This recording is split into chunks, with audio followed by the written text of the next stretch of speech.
people, before I get into this video, you know it's going to be about Justis Huni, Fabio Wardley. Alright?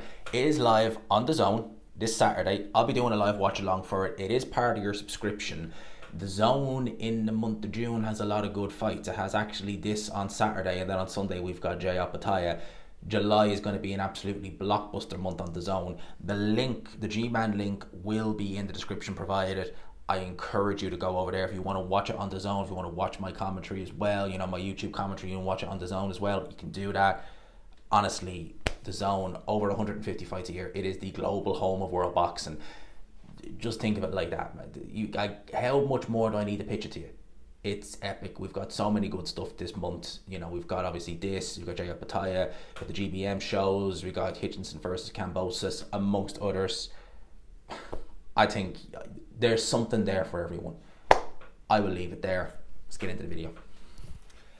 Okay, Saturday, June the 7th. You know, I was thinking the month of June, in comparison to the month of May, was going to be a little bit on the quiet side, but it won't really, because we've got a lot on this weekend. People are talking about June 7th. I'll do a separate video on what's happening the next day, because there is actually a big fight with a very, very good fighter on the day after. But obviously June the 7th, we are going to be talking about Fabio Wardley versus Justis Huni. On Review of the Week, I already went through the undercard. As it stands right now, Dylan White is still for the undercard, but that could be subject to change, we don't know. But let's just talk about Fabio Wardley, Justis Huni as a whole. I've already done, if you haven't seen Review of the Week, I recommend you go and watch it. It's a good episode this week, as it always is every week. But I've already talked about the undercard. Let's talk about just the main event as a whole. Obviously, we need to go back to the very beginning, back to April, and it was announced that Fabio Wardley would have his first fight since October. He's been out of the ring a while. Considering he only lasted 2 minutes in terms of knocking out Fraser Clark, literally, knocking it into his head. I'm surprised it's taken this long, but they have wanted this homecoming to Ipswich to Portman Road. And obviously during the season, it's not the easiest, which is now over, so they're having it. It was meant to be against Jarrell Big Farmer Miller, and for me, that was just to take my money. Even though this wasn't a pay-per-view, it was a take my money type of fight. All right, you'll even see at the start of the video I put in a few clips of it's just because the DAZN are very good to me, and they let me use someone else's clips just to show the improvements Fabio Wardley has made. It was meant to be against Jarrell Miller. He was brought in as the antagonist, and that's very, very much what Jarrell Miller is. He's the antagonist. That is him in a nutshell, right? He antagonized Fabio Wardley. He said he did a diss track. He wore a Norwich City jersey. It got a little bit physical at the press conference. Frank Warren had to address that, and I was thinking, right, take my money. But no sooner did we hear that we heard that there could be some problems. We were like, oh, there's some promotional issues, we'll say, there with Big Farmer and what could be going on there. And we're kind of thinking, oh no.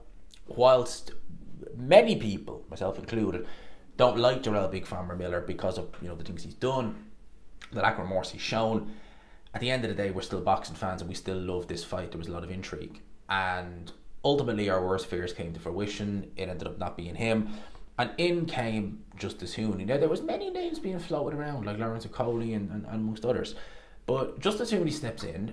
It's weird that it happens to be, we're doing this video on the 1 year anniversary of the Matchroom versus Queensbury 5v5, where Matchroom were decimated, absolutely decimated, 10-0 on points, 5-0 in terms of fights. And we go into Matchroom versus Queensbury part 2 with this one. So this fight right here, I was going to say Jarrell Miller. No, this fight right here, Justis Huni, Fabio Wardley, I like it. I think it's an intriguing fight. I think that it's different altogether to what I would have expected from Miller versus Wardley. Miller versus Wardley would have been Miller coming at Fabio Wardley, and Fabio Wardley, does he have the power and the stamina really to keep Jarrell Miller off of him, and vice versa. We've seen Jarrell Miller gassing fights now recently. So with this fight right here, it's more the boxer versus the... What is Fabio Wardley? Is he a boxer puncher? Could argue that, yeah, maybe. He's aggressive. He's many things. He's a lot of good things. It's an altogether different conundrum for Fabio Wardley, but I reckon stylistically this may be At the start, a little bit more awkward because obviously he's, Jarrell Miller is harder to miss him than it is to, anything else, Whereas Justis Huni, I seen it was DAZN posted a very interesting picture that however many years ago, 8, 9 years ago, Justis Huni was beating Richard Torres in the amateurs and Fabio Wardley was beating a guy in a white collar fight. It's quite remarkable, really, that that is where they both were in their boxing journeys. I mean, Fabio Wardley didn't even have a boxing journey. I mean, you just don't do that. Have white collar fights, turn pro, and boom, it's unheard of. It's not impossible, but it's unheard of. Whereas Justis Huni was the amateur. He was the guy. He was going to go to the Olympics. He didn't go in the end, but he was that high level amateur. And I just think that because of that, going into this fight, it's going to be awkward at the start because he probably won't be. In fact, Fabio Wardley never normally is the better boxer. At the end of the day, Nick Webb was able to, land a couple of shots in their respective fight, decent amateur background. Nathan Gorman's jab really appeared to bother early on Fabio Wardley with the consistency of it and the speed. But did that matter in the end? No. Both guys got dealt with viciously. And with Justis Huni, it's going to probably be an awkward start for Fabio Wardley. Very awkward because he's in there with a good boxer. Will it count for anything come the final bell? I suspect probably not. Fraser Clark is another one, Olympian. I suspect it probably won't.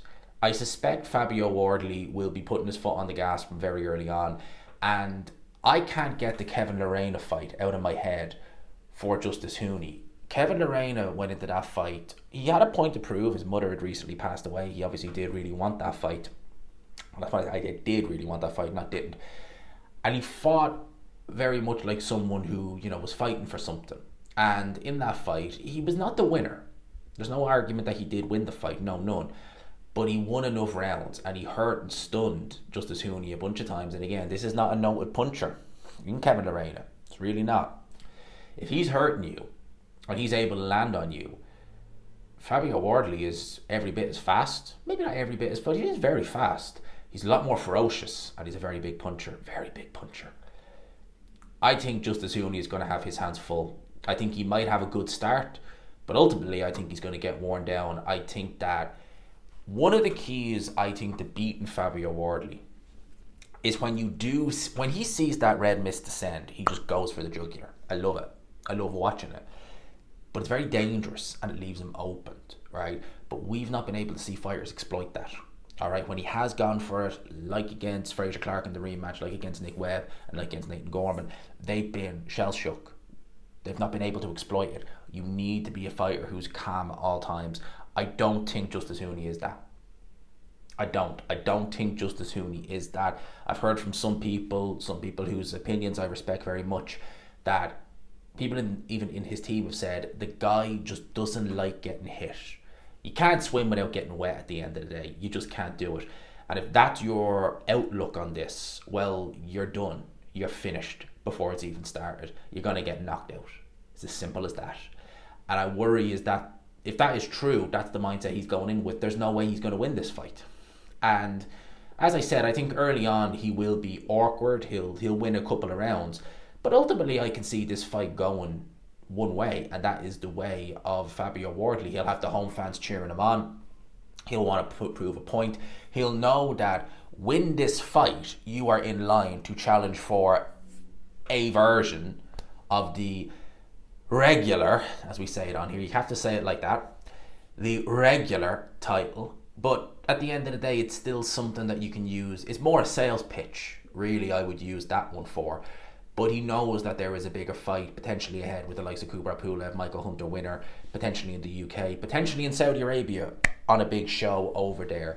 There's a lot of talk that AJ could be kicking off Riyadh season this year, maybe potentially kind of, November time thereabouts. Potentially, we're waiting to hear. There's a lot of rumours. There you go, you're on his undercard.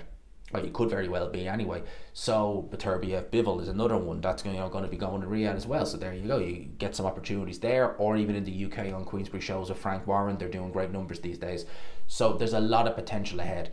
My pick for this fight, I've been pretty steadfast with it. All right, I was picking Fabio Wardley, very unsure, but picking him to beat Jarrell Miller. I'm a lot more sure he beats Justis Huni. A lot more. I think he'll stop him mid-rounds. Maybe he'll have an awkward 2 or 3 rounds. He'll stop him at some point after that. In my opinion, that's how it's going to be. I will, of course, be doing a live watch along for this fight. I really can't wait. I'm looking forward to it greatly. I'm back home for it, so we'll go and do the full. We'll get the cranberry juice out, lads. We'll have a nice glass of cranberry juice and watch this fight on Saturday night. But for now, I will leave it there. I hope you enjoyed the video. If you could, as always, smash the like button, hit subscribe, all of that good stuff. Peace.